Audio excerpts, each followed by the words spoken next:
It's the time of year where it's getting colder, at least here on the East Coast. The holidays are coming up. Thanksgiving is around the corner. Christmas is coming up. And this is the time where we host or we attend a lot of parties and we'd like to indulge a little bit. This is the time of year that is most difficult for people who want to eat healthily, stay sugar-free, to actually enjoy this time and not feel deprived. So this is about offering you solutions that you can enjoy some guilt-free desserts. These are desserts that won't spike your blood sugar levels like usual desserts do. And this is something that also, in addition, you can make so easy and take along and bring along if it's your turn to bring a dish. I'm Kirstin Nussgruber from Kirstin'sCancerCare.com. And I help people with cancer get out of overwhelm by teaching them how to reclaim their lives. And reclaiming the sweet is certainly something that we can do. We don't need to not have sweet treats, but let's be mindful about them. I'm sorry about that. I'm getting one of these weird spam calls in the middle of this, so you can prepare for everything when it comes to Facebook Live except for that. So today serves two purposes. One, I'm going to focus on you. If you are used to traditional recipes and you want to know how do I make them more healthy, is that indeed possible? And the other group, you are in the category that I fall into, you are a cancer survivor and you really want to eat low carb, but you want to enjoy the sweet treats, the spice of life a little bit. And I'm saying you can absolutely do that. And I will be sharing 3 recipes that you can so easily create yourself. At the end of my live, I'm going to post the links in the comments section so you can have access to them. They're printable with images that I took myself. Super easy to make. You'll love them.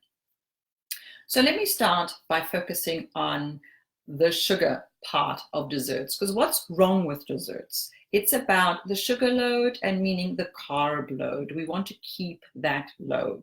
So first of all, it's the quality of the sugar. So if you fall into the group that doesn't have to be low carb because we're trying to create an environment in which cancer cannot thrive, you can move away from the traditional sugars like white refined sugar that is used, cane sugar, and move into sugar that is a little bit more, at least offers a little bit more minerals with it, more sometimes, well, you can't really say fiber, sugar. I mean, in the end, it's still sugar, and we still need to eat it in moderation. And that's going to be my second point, right? But the first tip is, what other types of sugars can we focus on that are a little bit healthier or a little bit better options than white refined sugar? Or any syrups that you can buy that are high in high fructose corn syrup. We don't want that. We can move towards, if we're looking at liquid sugars, we're looking at maple syrup. That's certainly one option, or molasses as well, organic molasses made from organic sources as well. Those are 2 types. They're rich, they're dark, they create at least a little bit extra other than just the sweetness to it. They also create nice crunchy tastes or crumbly tastes or chewy tastes to your dishes as well. So that's certainly an option. Sometimes we can use a little bit of the raw honey as well in this. Powdered sugars or granular sugars, those that are brown in color, and not just your simple brown sugar, because very often it's just been food coloring added to that. No, we want that granular sugar that's been processed with the minerals, and that would be sucanat type of sugar with an S, sucanat. You can find that in your food stores, actually in all the supermarkets around here, even the most basic ones in the sugar or baking sections. Turbinado sugar is another one. Those are better options than your white refined sugar. They will give more of a bit of a nutty taste, more caramelly taste, but that takes me to my next point, and that is quantity.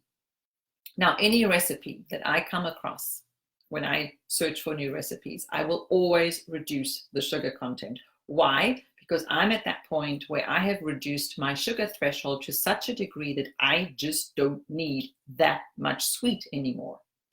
So the challenge for you is to do the same. So pick any of your favorite recipes and you think, how can I swap ingredients to make it more healthy, and you get to the sugar part, and besides swapping it for a higher quality sugar, reduce the quantity. And if you do this slowly, no one will really notice in your family, and you're going to slowly train them to enjoy less sweet. It's a training process. We need to train our taste buds to want less sweet, because what we find in stores or even often in restaurants is just way too sweet. We do not need that level of sweet. We can certainly reduce it. My third point, and this now embraces all of us who are post-cancer or even during cancer treatments too, is there a sugar that won't spike our blood sugar levels? Is there a sugar that we can consider to be a healthier version for us, that allows us to have some sweet in our lives, that isn't carb rich? The natural sugar options that I mentioned earlier on they're still sugar, they're still carb options. We do have options for us if you're eating a very low carb or ketogenic style, and that would be sugar alcohols. They come powdered and they come granulated. Erythritol and xylitol are two popular choices that you can buy out there. Monk fruit sweetener is made from a little gourd. That is another option you can use, as well as stevia, of course. Now, those are very, their sweet content is very high. So we have to be mindful. We can't just swap one for one. We have to really reduce the quantity of the sugar in a particular recipe. And I also encourage you to actually find recipes that use the right quantities. Otherwise, you'll be experimenting a lot. You don't need a lot of them, and might be a bit of a different taste change initially, but at least that's a guilt-free dessert that you can enjoy if it's made with that. And I've made desserts for larger gatherings and no one has noticed. Actually, people have complimented me on it, saying how great this tastes. So you can certainly create these and take them along with you. So now you want to know what recipes I'm going to be talking about, and I have 3 to share with you today. So a very traditional recipe that we all like at this time of year is like a cobbler, a baked, bubbling kind of a fruit cobbler. And the recipe I want to share with you, which you'll find online, is called blueberry peach quinoa crumble. Now, the peach is more of a seasonal fruit for summer, but you can replace that with apples or pears, fruits that are in season right now, for example. Now, this crumble, what makes it great is that, first of all, it's gluten-free, so we don't create that carb content with it. It's still going to be one of those really nourishing crumbles that bubbles and comes up warm, and you want to eat it with some ice cream. That's going to be my second recipe, some dairy-free vanilla ice cream. But let's look at the blueberry peach or apple quinoa crumble. So first of all, you can include really low carb fruits with it. You can use the frozen blueberries, which is really handy to do. You put some orange juice, and I would squeeze some fresh orange juice with it for some flavoring there too. Cinnamon or any of the pumpkin pie spice blends that we find are brilliant with this and perfect for the fall. And then what's going to be the topping? So the topping is going to be almond meal, which is ground almonds, but it is made finer into a almost like a flour. You can use almond flour for this too. And then we use quinoa flakes. Now, similar to how you can buy shredded or flaky oats, right? The quick cooking oats, you can do the same with quinoa. You can buy the quinoa already flaked, and this is perfect for this type of recipe. You can buy that in the organic sections of your supermarket. Ancient Harvest is a good brand that you find readily and that I use all the time. And then you chop some nuts. You can use, for example, pecan nuts. You can chop them up. Sunflower seeds too, I use them. You don't even need to chop them because they're small enough. And then again, you mix this crumble with spices. Now, these are warming spices for this time of year, and they also have lots of anti-cancer cancer properties. I mentioned cinnamon to you, ginger, nutmeg you want to include, a little bit of salt for flavor as well. Then you want to have a fat content. You can use coconut oil, unrefined coconut oil, which you melt. shredded coconut on top if you like. And what sweetener do you add to the crumbles? Well, here you can use a little bit of maple syrup, or you can use one of the sugar alcohols as well if you like. But the quantity of maple syrup is really very, very low. And considering that you're including almond flour or meal, which is high in protein, and the quinoa flakes, and you've got all the fiber from the blueberries and the apples, the balance is right. And that's also very important if you think about it. If you can create a dessert which, again, any kind of sweetener that you add doesn't straight go into your bloodstream, but slows that progress down, then it is considered to be great to keep your blood sugar levels at bay, and they won't spike your blood sugar levels. So this is very easy to prepare. You really literally, the crumble parts you put together, and then you mix up the fruit with the orange juice and the cinnamon, and you put it all together and you bake it. Okay, as simple as that. And you can make that ahead of time as well. Easy to do. Now you would want to serve that with some creamy ice cream, don't you? Now I have dairy-free vanilla ice cream for you, a recipe that is also, again, very easy to make. And it uses a creamy nut, cashew nuts. Now, cashew nuts are perfect for yogurts or even ice creams because they're creamy. It's a very creamy nuts that you can use. You want to soak them overnight or between 6 and 8 hours. And then you want to blend them with coconut cream, full fat coconut cream, or coconut milk, I should say, not coconut cream, but full fat coconut milk, which you buy in tins, in the BPA-free tins, with water, vanilla extract, and again, sweetener here, either maple syrup or one of the erythritol, for example, works very well, or the monk fruit sweetener here too, and a pinch of sea salt. You throw that into a blender, blend it away, and you do need an ice cream maker, like that would be best. I mean, you can try and just freeze that mixture, but it'll be very hard and solid. And you want to kind of get that churny creaminess. And you can buy these ice cream makers. They're not that expensive at all. I think mine was maybe $50 or so. Might be a nice gift to give as well. And that way you can easily make this ice cream and have it in store for you, and it probably is a lot cheaper than what you buy, the dairy-free ice creams, because they can be pretty pricey, especially if you want to have this ice cream for a large gathering too.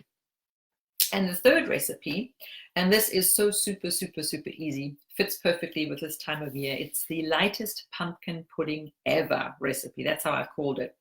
You use pumpkin puree. Yes, you can use butternut squash puree too. You can buy that canned. Easy to find. It's everywhere in every store, right? Again, you use coconut milk, full cream, so a can or a tin of that. You put eggs in. So this recipe does have eggs, and they are raw, so you don't cook the eggs. You put them in. You use some form of sweetener. You can use coconut palm sugar as well. I think I didn't mention that earlier on, but that's another granulated sugar that you can use as well. Or again, you use erythritol, sugar alcohols, or the monk fruit sweetener. Then you melt your dark chocolate chips. You melt them beforehand in a double boiler. A little bit of sea salt, a little bit of vanilla essence, and then you blend it away. And then you can either pour them into individual dishes or a bigger bowl. And you can serve them any way you like. I've done that with fresh raspberries and sprinkled a little bit coconut flakes on top, or you grate some other dark chocolate on top over the raspberries. So there are different ways of making it look nice and serving it. But this is so light and creamy at the same time. It satisfies that need for that creaminess in it, but you don't feel full. It doesn't bloat you, nothing. It's perfect and so easy to make. And again, you can make that a day ahead.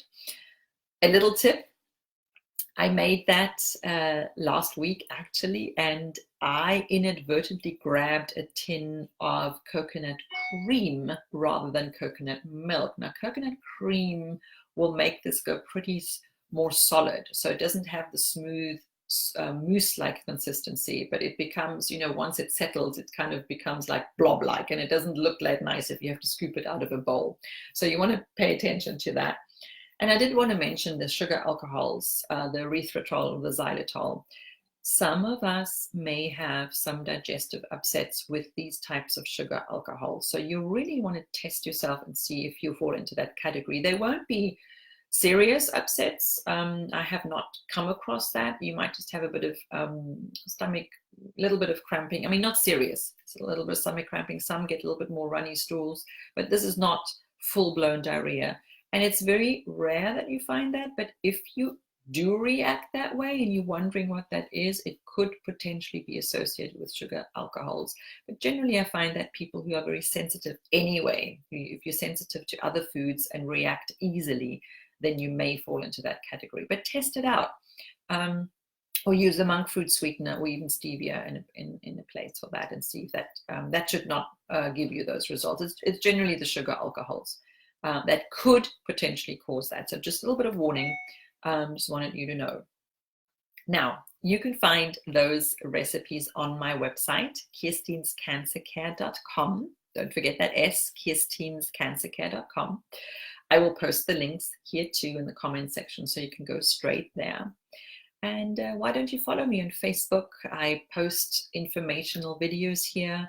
I also write blogs. You can find those, my YouTube channel, and interact with me. If you would like a free assessment to see how we could work together, because I do coach clients, I have coaching packages available where we take you through step by step how we can support you on your health journey. On my website, Kirstin'sCancerCare.com, there is a little button for a free assessment call that you can schedule right away. That gives you access to my calendar, and we can have about a 15-minute chat to see whether we would be a good fit. So wishing you all happy Thanksgiving at this time of year. It's coming up next week. I hope maybe one of these 3 recipes will find it to your Thanksgiving table. And that just leaves me to say, take care for now.